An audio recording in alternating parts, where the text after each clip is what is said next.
A Lost 45 that I would call an almost there in the sense that it had all the ingredients, almost had all the ingredients that fell together for it to become a massive hit, but it was not to be.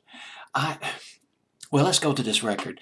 Still in the summer of 67, Billboard's Hot 100 of August 26, 1967. We're at the bottom rungs of Billboard's Hot 100 at number 99. It made its debut at number 99, and it peaked at 99. Boy, what a lost 45. 1967. Last Minute Miracle by the Shirelles. Shirelles consisted of Shirley Owens, Doris Coley, Addie Harris, and Beverly Lee. They were founded, there was a talent contest. They were going to participate in high school. This was during their high school years, and they formed a group, the Shirelles. They're signed by a woman named Florence Greenberg to a record label called Tierra. The Tierra record label. They put out their first single, "I Met Him on Sunday," and it was put out. I believe Tierra had a deal with Decca to where Decca put out the record. But the bottom line is this. Record was a very minor hit for them, by the way. I think about 1958, 1959. But Florence Greenberg, she formed another label called Skepta, and she took the Shirelles with her. And they recorded for the Skepta record label, and that's when they hooked up with Luther Dixon. And they recorded a slew of songs with Luther Dixon.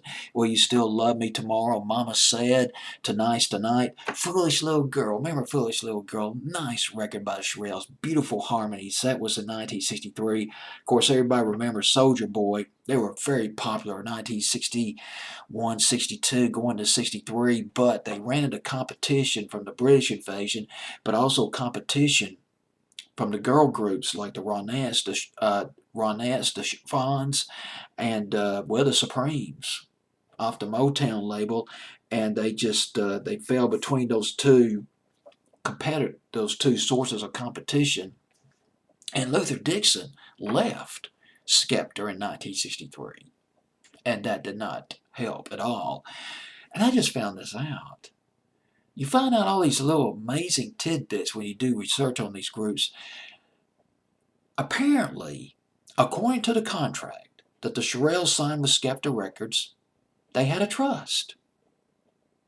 All the royalties kept in this trust, and when they hit the age of 21, they would have access to it.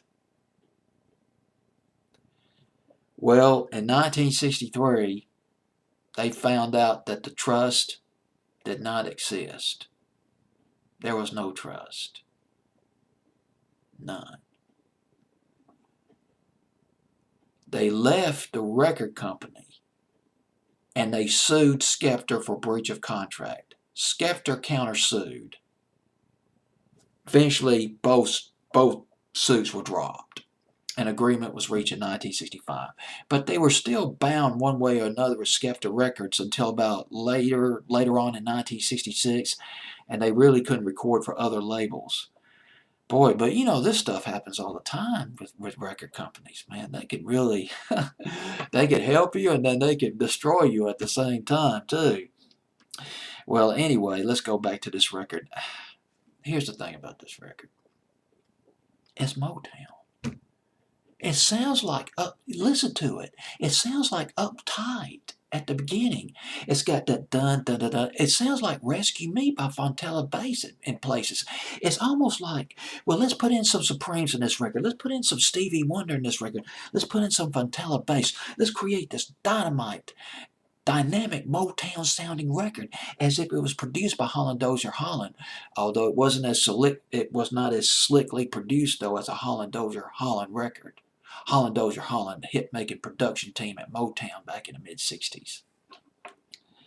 This is a delightful record to listen to, though. I still recommend it. Last Minute Miracle by the Shirelles, no cigar. Peaked at number 99. It was on Billboard's Hot 100 for 2 weeks. Summer of 1967.